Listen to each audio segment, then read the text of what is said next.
Hello दोस्तों, नमस्कार। कैसे आप लोग? उम्मीद करता हूं कि सब लोग अच्छे होंगे। दोस्तों, आज का जो बिजनेस आइडिया है दोस्तों, स्विमिंग पूल का बिजनेस कैसे शुरू कर सकते हैं दोस्तों, पूरा जानकारी इस वीडियो में मिलेगा दोस्तों। जैसे कि ये बिजनेस कौन कर सकते हैं और कहां से कर सकते हैं, इसके लिए इन्वेस्टमेंट कितना लगेगा, प्रॉफिट कितना होगा, और स्विमिंग पूल आपको बिजनेस करना है तो स्विमिंग पूल बनवाना है तो आपको लोकेशन कौन सा चूज करना पड़ेगा, और स्विमिंग पूल का बिजनेस में प्रॉफिट ज्यादा कमाई करने के लिए स्विमिंग पूल का ओनर क्या क्या स्ट्रेटर्जी, क्या क्या तरीका अपनाता है, सब कुछ बातें दोस्तों डिटेल में डिस्कस करेंगे इस एक ही वीडियो में। ये वीडियो को अंत तक देखना मत भूलिए दोस्तों, क्योंकि स्विमिंग पूल बिजनेस में आपको इंटरेस्ट है तो आपको पूरा जानकारी इस एक ही वीडियो में मिलने वाला है दोस्तों। चलिए दोस्तों, आप लोगों का टाइम वेस्ट करना नहीं चाहता हूं। आज का जो बिजनेस आइडिया शुरू करने से पहले प्लीज आप लोगों से एक विनंती करता हूं कि यह मेरा बिजनेस आइडिया का जानकारी आप लोगों को अच्छा लगा तो दोस्तों जरूर लाइक कीजिए, शेयर कीजिए और सब्सक्राइब करना मत भूलिए दोस्तों। और ये बिजनेस के बारे में जो भी आपको डाउट आता है, जहां पे भी आपका मन पे सवाल आते हैं, तो प्लीज मुझे कमेंट्स करना मत भूलिए दोस्तों। कमेंट्स का रिप्लाई से ही आपका डाउट मैं क्लियर करूंगा दोस्तों। चलिए दोस्तों, आज का जो बिजनेस आइडिया, स्विमिंग पूल का बिजनेस आइडिया कौन कर सकता है, स्टेप बाय स्टेप समझता है दोस्तों। स्टेप बाय स्टेप हम जाएंगे तो आपको क्लियर समझ में आ जाएगा। पहला स्टेप है दोस्तों, स्विमिंग पूल का बिजनेस कौन शुरू कर सकता है दोस्तों। इसके लिए ना इन्वेस्टमेंट लगता है। इन्वेस्टमेंट आपको आपके पास है, थोड़ा बहुत बजट आपके पास है तो आप थोड़ा बहुत इन्वेस्टमेंट से ही ये बिजनेस आप शुरू कर सकते हो। शुरू होने के बाद आपका जो स्विमिंग पूल बनाना जो काम शुरू होने के बाद आपका जो स्विमिंग पूल का कोटेशन के हिसाब से आप नेशनलाइज्ड बैंक जितना भी है इंडिया में, उस बैंक के थ्रू आपको सब्सिडी के ऊपर लोन मिल जाएगा। अभी नेक्स्ट स्टेप ये दोस्तों, ये बिजनेस कहां से हम शुरू कर सकते हैं दोस्तों। सिटी के अंदर से ये बिजनेस करोगे तो बहुत बढ़िया है, क्योंकि सिटी में जनसंख्या ज्यादा होता है, लोग जो पॉपुलेशन ज्यादा होता है, और सिटी का लोग जो छुट्टी के टाइम पे जैसे कि सैटरडे संडे है, उस समय जो स्विमिंग पूल में एंजॉयमेंट के लिए पूरा परिवार को लेके आते रहते हैं दोस्तों। इसलिए ये बिजनेस आप सिटी से करोगे तो बहुत बेटर रहेगा, क्योंकि गांव से करोगे तो गांव में इतना लोग स्विमिंग पूल यूज नहीं करता है, और जो सैटरडे संडे के दिन वो लोग एंजॉयमेंट के लिए जाता नहीं, क्योंकि गांव का लोग ज्यादातर किसान लोग होता है, और किसान लोग खेती के ऊपर निर्भर रहता है। वो लोग छुट्टी गिट्टी उनका कोई वैलिड नहीं रहता है, इसलिए वो लोग अपना काम पे बिजी रहता है। इसलिए ये बिजनेस, स्विमिंग पूल का बिजनेस आप सिटी से करोगे तो बहुत बेटर रहेगा दोस्तों, अच्छा खासा कमाई होगा। लेकिन सिटी के अंदर जो सिटी का जो बीचों बीच से ये बिजनेस शुरू करोगे तो इन्वेस्टमेंट बहुत ज्यादा लगेगा, क्योंकि सिटी के अंदर आपको जगह खरीदना पड़ेगा, या रेंट पे भी आप जगह लोगे तो रेंट भी बहुत ज्यादा रहते हैं दोस्तों।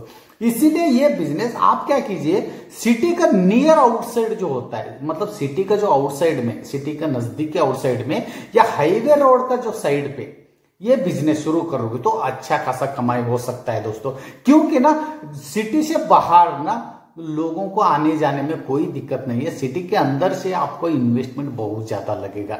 इसलिए सिटी से आउटसाइड आपसे आप करोगे तो वहां पे आपका खुद का जगह नहीं है तो भी आप जगह रेंट पे लोगे तो रेंट भी कम ही रहता है, जितना सिटी के अंदर होता है उससे कम रेंट आपको सिटी से बाहर देना पड़ता है, तो आप लोगों को मालूम है दोस्तों। ठीक है, अभी हम बात करते हैं दोस्तों स्विमिंग पूल कितना टाइप का होता है, मतलब बनवाते समय कितना टाइप से आप बनवा सकते हैं दोस्तों। इसमें भी 3-4 टाइप का है, जैसे कि देसी जुगाड़ के जैसे। देसी जुगाड़ क्या होता है मैं बता रहा हूं आपको, खड्डा खोद के, जेसीबी लगा के आप खड्डा खोद के उसमें अंदर टाइल्स गिल्स लगा के, ठीक है, और जो हर दिन के हिसाब से या 2 दिन के हिसाब से जो पानी का जो बाहर से टैंकर से पानी मंगवा के, पानी रिफिल करके, पानी डाल के आप स्विमिंग पूल यूज कर सकते हो। जब थोड़ा बहुत पानी गंदा गंदा हुआ तो वो पानी जो फिर बाहर निकाल के फिर दूसरा फ्रेश पानी डाल के, ये सब ना ऐसे सब जो मैनुअल जो होता है उसको देसी जुगाड़ से स्विमिंग पूल बोला जाता है, देसी जुगाड़ का। ठीक है, और दूसरा स्विमिंग पूल वो होता है दोस्तों ऑटोमेटिक होता है। ऑटोमेटिक में क्या होता है, आपको पानी का व्यवस्था रहेगा, वाटर टैंक रहेगा, वाटर का जो भी पंप्स है वो सब पंप रहेगा, वो सब ऑटोमेटिक रहेगा। जैसे कि वो लोग ऑटोमेटिक जो पानी फ्रेश करके जो पानी रिफिल करते हैं स्विमिंग पूल में, आपको जितना टाइम, जैसे 24 घंटे के बाद या 2 दिन के बाद वो पानी आपको फिर सभी साफ करना है पानी, तो ऑटोमेटिक वो मोटर से आप पानी निकाल सकते हो। ठीक है, उसमें भी कुछ केमिकल्स भी यूज होता है, उस केमिकल का इसीलिए यूज होता है कि वो पानी में स्मेल नहीं आएगा। ठीक है, और पानी में स्मेल नहीं आएगा और आंख जलन नहीं होगा और स्किन को जो भी इन्फेक्शन नहीं होगा, उसके लिए कुछ केमिकल्स डाला जाता है, वो केमिकल्स भी आप यूज कर सकते हो। ये सब ना ऑटोमेटिक में आया दोस्तों, ठीक है। और जो तीसरा तरीका है दोस्तों, जो आप खड्डा खोदोगे स्विमिंग पूल के लिए, जेसीबी लगा के आप खड्डा खोदोगे, वो खड्डे का जो ऑटोमेटिक जो रेडीमेड ट्यूब आता है दोस्तों, आपको टाइल्स गिल्स लगाने की कोई भी जरूरत नहीं है। और जो मोटर गेटर आप कहां पे लगाओगे, उसमें सब कुछ वो ट्यूब में स्पेस रहेगा। ये सब ना रेडीमेड है दोस्तों, रेडीमेड आप लगाओगे तो बहुत कम इन्वेस्टमेंट में भी हो जाएगा और अच्छा खासा भी हो जाएगा, ठीक है। उसमें कुछ पानी गिनी का जो लीकेज होने का ये वो कुछ डर नहीं रहेगा। अच्छा जो स्विमिंग पूल रेडीमेड, आजकल सभी लोग रेडीमेड ट्यूब ही यूज करते हैं। और रेडीमेड ट्यूब दोस्तों इंडिया मार्ट या ट्रेड इंडिया में बहुत ही आसानी से आप लोगों को मिल जाएगा। वो प्लास्टिक का होता है, फाइबर का होता है, हाँ, अलग अलग तरीके का, अलग अलग रेट के हिसाब से होता है और साइज के हिसाब से रेट होता है। वो कितना साइज के हिसाब से, जितना साइज का आप स्विमिंग पूल बना रहे हो उसके ऊपर इन्वेस्टमेंट का डिपेंड रहता है। अभी यहाँ पे थोड़ा बहुत पैसे भी आप बचा सकते हो, जैसे कि आप जेसीबी से जो खड्डा खोद के वो मिट्टी निकालोगे, वो मिट्टी जो आप वेस्टेज वहां पे आप रख नहीं सकते, स्विमिंग पूल का अगल बगल में मिट्टी रख नहीं सकते, वो मिट्टी आप बेच सकते हो। जैसे कि ईंट का भट्टी गिट्टी, जो ईंट बनाने वाले जो मैन्युफैक्चर होता है, उनको आप ईंट का जो मिट्टी ना आप बेच सकते हो। मिनिमम वहां का जो साइज के हिसाब से मिट्टी बनेगा, वो तो इजी सी बात है। वो मिट्टी के पैसे आपको 80,000 से 1 लाख रुपए तो मिट्टी के पैसे बन जाएंगे दोस्तों, वहां पे थोड़ा बहुत पैसे आपका बच सकता है। अभी नेक्स्ट स्टेप ये है दोस्तों, इन्वेस्टमेंट कितना लगेगा। इन्वेस्टमेंट दोस्तों कोई फिक्स इन्वेस्टमेंट नहीं होता है, ठीक है। ये डिपेंड करता है कि आप कौन सा मतलब सिटी, कौन सा मतलब बड़ा सिटी है या छोटा सिटी है, और जो भी सिटी है तो आउटसाइड सिटी में वो जगह के ऊपर बहुत ज्यादा डिपेंड होता है, आप कितना जगह कवर करने वाले हो। क्योंकि ना स्विमिंग पूल के लिए काफी ज्यादा लगता है जगह, जैसे कि आपको स्विमिंग पूल का पूरा एरिया को कोर्डन करना पड़ेगा पहली बात। उसके बाद जो कस्टमर जो आता है उनको व्हीकल का जो पार्किंग का सुविधा देना पड़ेगा, ठीक है। उसके बाद जो कस्टमर आता है उनके लिए वॉशरूम हो गया, लॉकर रूम हो गया, ये सब व्यवस्था आपको बनाना पड़ेगा।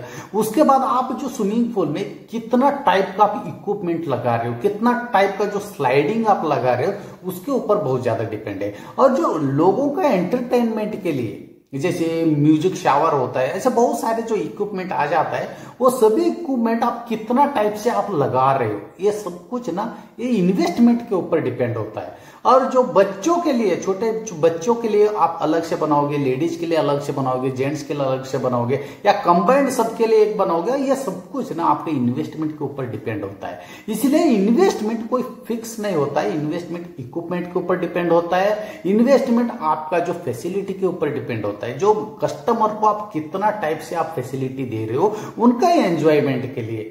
इसलिए फिक्स फंड इसमें बताया नहीं जाता है, ये आपके ऊपर डिपेंड होता है, आपके पास कितना बजट है। और जो बजट का कोटेशन के हिसाब से, जो बजट कमी है तो आप लोन के ऊपर डिपेंड हो जाता है। जो कोटेशन बनाते हो वो कोटेशन और बिजनेस प्लान के ऊपर बहुत ज्यादा डिपेंड होता है दोस्तों, जो इन्वेस्टमेंट की बात कर रहा हूं। अभी मेन मुद्दे पे बात करते हैं दोस्तों, इसके लिए जो कितना लोगों को जरूरत पड़ेगा, मतलब आपका हाथ में जो आपके पास कितना लोगों को काम के लिए आप रख सकते हो।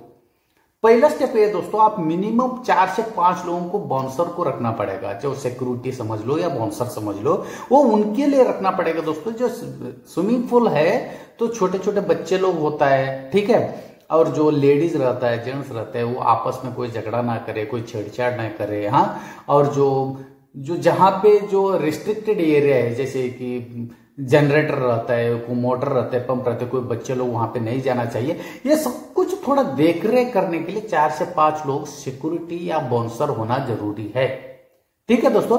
क्योंकि आपस में वहां लेडीज गिडीज पर जो छेड़छाड़ हो गया, कुछ भी हो गया, आपस में लड़ाई कर सकते हैं दोनों, दो फैमिली वालों के बीच में, वहां पे सब कुछ संभालने के लिए, वहां पे देखरेख करने के लिए, ऑब्जर्वेशन करने के लिए वहां पे सिक्योरिटी होना जरूरी है दोस्तों। मिनिमम 4 से 5 लोग वहां पे सिक्योरिटी होना चाहिए पूरा दिन के लिए, ठीक है दोस्तों। उसके बाद जो एंट्रेंस गेट के लिए वहां पे मिनिमम 2 लोग तो वहां पे होना ही चाहिए, क्योंकि टिकट देना या टिकट लेना, पैसा लेना देना जो भी करने के लिए वहां पे 2 लोगों को जरूरत पड़ता है दोस्तों।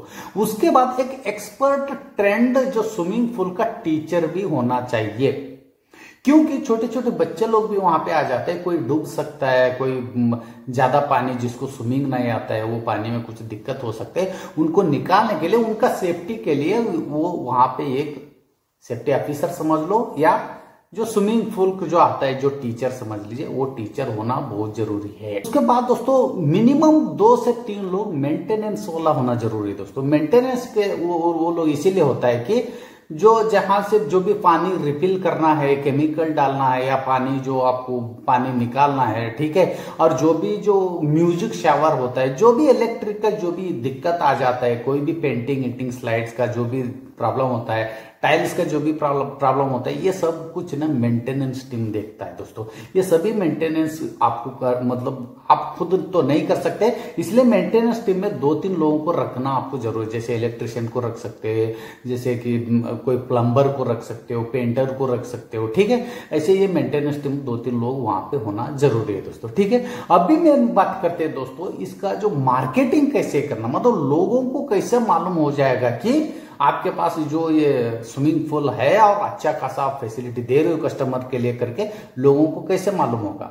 मतलब उसके लिए तो एडवर्टाइजमेंट करना पड़ेगा दोस्तों, जैसे कि आप पेपर में एडवर्टाइजमेंट करना पड़ेगा, ठीक है। उसके बाद आप पैम्पलेट्स बांट सकते हो, बैनर लगवा सकते हो। ऐसे बहुत सारे जो स्विमिंग पूल का ओनर को जानता हूं, वो लोग ज्यादा कमाई करने के लिए ऐसे ऐसे ट्रिक अपनाते हैं कि आप सोच भी नहीं सकते। जैसे कि मैं आपको बता रहा हूं, मैं एक स्विमिंग पूल का ओनर का एग्जांपल बता रहा हूं। वो एक ऐसा क्या किया था उसने कि जो बड़े बड़े जो होटल्स होते हैं, बड़े बड़े जो दुकान होते हैं, जैसे ग्रोसरी का भी दुकान समझ लो या डी मार्ट का जैसे दुकान समझ लो या बड़े बड़े होटल्स समझ लो, वहां पे वो लोग क्या करते हैं, कूपन देता है। वहां का जो एक एग्जांपल के तौर पर मैं समझाऊंगा आपको, एक ग्रोसरी का दुकान है समझ लो, ग्रोसरी का दुकान को ओनर को वो लोग मिलता है, उनको बोलता है कि आपके पास जो भी कस्टमर आता है मिनिमम 1000 रुपए का सामान आपके पास से लिया तो उनको ये कूपन दे दीजिए।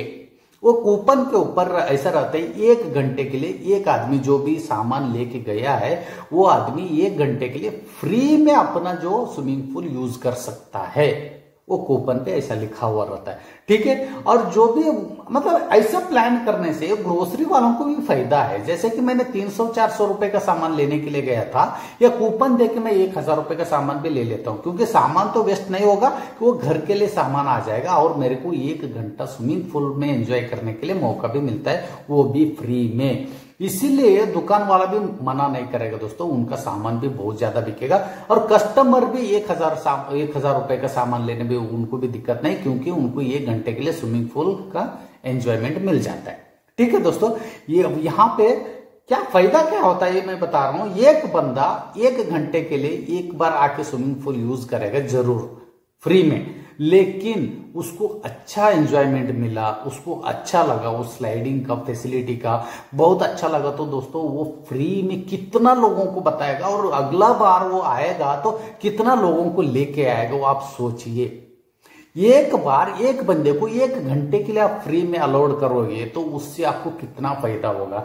बड़े बड़े जो बिजनेसमैन ना ऐसा ही ऑफर लाता है। एग्जांपल एक होटल है समझ लो, उस होटल में 1000 रुपए का कोई खाना खाया या खाना लेके गया पार्सल समझ लो, उनको कूपन देने के लिए बोलता है, ठीक है। वो लोग कूपन से तो एक बंदा जाएगा तो एक बंदा 1 घंटे के लिए एंजॉय करेगा, लेकिन वो माउथ टू माउथ कितना लोगों को फ्री में एडवर्टाइजमेंट करेगा और कितना लोगों को बोलेगा। एग्जांपल समझ लो आपका स्विमिंग पूल है, मैं 1 घंटे के लिए वहां पे फ्री में आया कूपन से, तो मुझे बहुत खुशी मिला, बहुत एंजॉयमेंट आया, बहुत एंजॉय किया मैंने आपका स्विमिंग पूल पे, तो मैंने 10 लोगों को बोलूंगा भाई स्विमिंग पूल में जाना है तो उधर जाएंगे हम लोग। वो खुद फ्री में माउथ टू माउथ एडवर्टाइजमेंट करके फ्री में कितना लोगों को लेके आएगा, आप सोच नहीं सकते दोस्तों।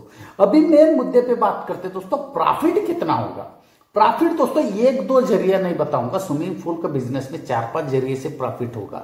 जैसे कि पहला जरिया ये है कि दोस्तों एक स्विमिंग पूल में दोस्तों एक बंदे का मिनिमम 100 रुपए तो टिकट होता है, ये तो आप लोगों को मालूम है, मिनिमम अमाउंट बता रहा हूं। एक दिन पे एक बंदा 1 घंटे के लिए 100 रुपए देता है तो पूरा दिन में कितना लोग आ जाता है। मिनिमम यहां पे समझ के चलिए मिनिमम 50-100 लोग तो आएंगे। 100 लोग भी आया तो 100 रुपए के हिसाब से एक ही दिन में 10,000 रुपए का कमाई हो गया दोस्तों, और महीने का 3 लाख रुपए सिर्फ टिकट से हुआ।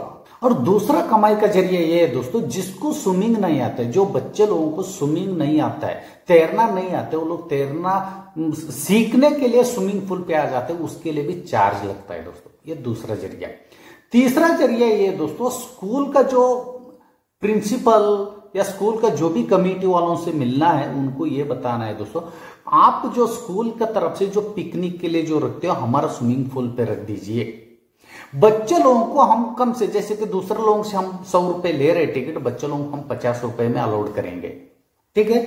और आप खुद सोच लीजिए एक स्कूल से कितना बच्चा आ जाता है, ठीक है, बहुत सारे बच्चे आ जाते हैं, क्योंकि एक ही स्कूल में कितना डिवीजन होता है, कितना वर्ग होता है, कितना क्लास होता है, आप खुद सोच लीजिए एक एक क्लास से कितना कितना बच्चा आ जाता है, ठीक है। और उनको ये ऑफर दीजिए, आपका स्कूल का जो भी टीचर स्टाफ को मिनिमम 10 लोगों को हम फ्री में अलाउड कर देंगे, क्योंकि आप इतना सारे बच्चे लोगों को लेके आ रहे हो, तो 10 लोगों को हम फ्री में अलाउड करेंगे। अलाउड करने में क्या दिक्कत है दोस्तों, कोई दिक्कत नहीं है, ठीक है। और 10 लोगों को फ्री में कर दे तो वो भी टीचर स्टाफ भी खुश हो जाएगा, और आपका स्विमिंग पूल पे पिकनिक के लिए बच्चे लोगों को लेके जाने के लिए इजी से हाँ बोलेगा दोस्तों। ये एक ना अलग अलग टाइप का जो ट्रिक अपनाते हैं, जो बड़े बड़े जो ये बिजनेसमैन है स्विमिंग पूल का, ऐसे ही ट्रिक अपनाते हैं, बहुत ज्यादा पैसे कमाते हैं दोस्तों।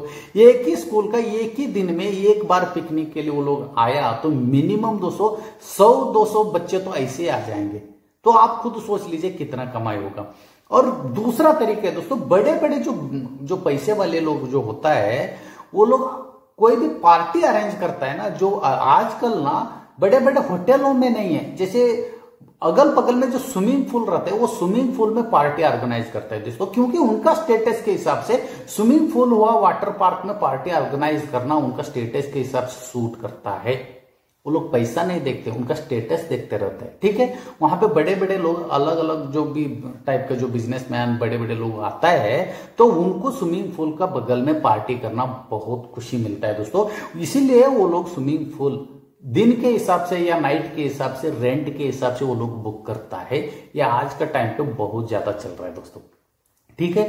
अभी मेन कमाई का जरिया ये भी है दोस्तों, आपका स्विमिंग पूल में आप hotels, snack centre, juice centre, ice cream centre, ऐसे बहुत सारे तरह का जो जूस का, जो आइसक्रीम का पार्लर आप बना सकते हैं दोस्तों।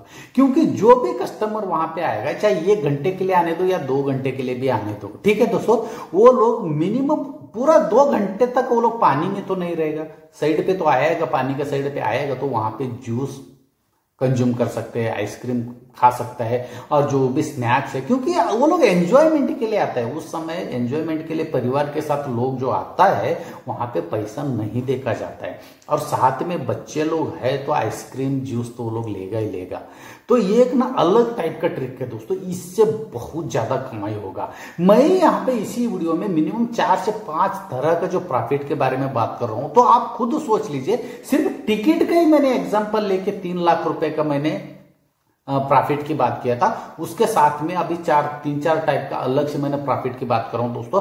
हर महीने कुछ भी नहीं कमाए तो मिनिमम 6 से 7 लाख रुपए, मिनिमम 5 लाख रुपए तो आप आराम से कमाओगे दोस्तों स्विमिंग पूल का बिजनेस में, ठीक है। और 5 लाख रुपए आपने कमाए तो मिनिमम आपने 2 से 2.5 लाख रुपए भी आपने जो लोगों को अपने काम पे रखे हो, और जो स्विमिंग पूल का मेंटेनेंस को लेकर 2 से 2.5 लाख रुपए भी खर्चा किया, या 3 लाख रुपए भी खर्चा किया, लोगों का पेमेंट आया, मेंटेनेंस सब कुछ आया, लाइट बिल गिल सब आया, तो 3 लाख रुपए भी हर महीना आपने डिस्ट्रीब्यूट किया, हर महीना आपने दिया, तो भी हर महीना आपको 2 लाख रुपए आपका जेब में जाएगा दोस्तों। आप खुद सोच लीजिए, ये सब कुछ डिपेंड ना कस्टमर के ऊपर बहुत ज्यादा डिपेंड होता है। कस्टमर के लिए आप स्विमिंग पूल में क्या क्या इक्विपमेंट लगा रहे हो, कस्टमर के लिए आप स्विमिंग पूल में क्या क्या फैसिलिटी दे रहे हो, ये सब कुछ जितना कस्टमर आएगा उतना कमाई होगा। और कस्टमर तब आएगा आप उनका कस्टमर का ख्याल रखते हो, जैसे कि उनका एंजॉयमेंट के लिए उनका जो बड़े बड़े स्लाइड्स लगाना, म्यूजिक शावर लगाना, उनको जो भी एंजॉयमेंट के लिए क्या क्या आप सामान लगा रहे हो, क्या क्या फैसिलिटी दे रहे हो, ये सब कुछ ये आपके ऊपर डिपेंड है। ये सब कुछ इन्वेस्टमेंट के ऊपर डिपेंड है। ये सब कुछ है, लोग एंजॉयमेंट के लिए आया, अच्छा एंजॉय करके गया, तो आपका प्रॉफिट होगा दोस्तों। तो इसमें पूरा डिपेंड करता है कस्टमर के ऊपर, आप कस्टमर के लिए क्या करने वाले, ठीक है दोस्तों, ये पूरा बिजनेस आइडिया का जानकारी, स्विमिंग पूल का बिजनेस आइडिया का जानकारी आप लोगों को कैसा लगा दोस्तों? अच्छा लगा तो दोस्तों जरूर लाइक कीजिए, शेयर कीजिए, सब्सक्राइब करना मत भूलिए दोस्तों। और ये बिजनेस में आपको कहां पे भी जो भी डाउट आता है प्लीज मुझे कमेंट्स करना भी मत भूलिए दोस्तों। कमेंट्स का रिप्लाई मैं जरूर दे दूंगा और कमेंट्स का रिप्लाई से आपका जो समस्या का समाधान मैं करने का कोशिश करूंगा दोस्तों। ठीक है दोस्तों, फिर मिलता हूं दोस्तों ऐसे यूनिक तरीके का बेस्ट बिजनेस आइडिया लेकर और लीगल तरीके का बिजनेस आइडिया लेकर। तब तक के लिए दोस्तों धन्यवाद।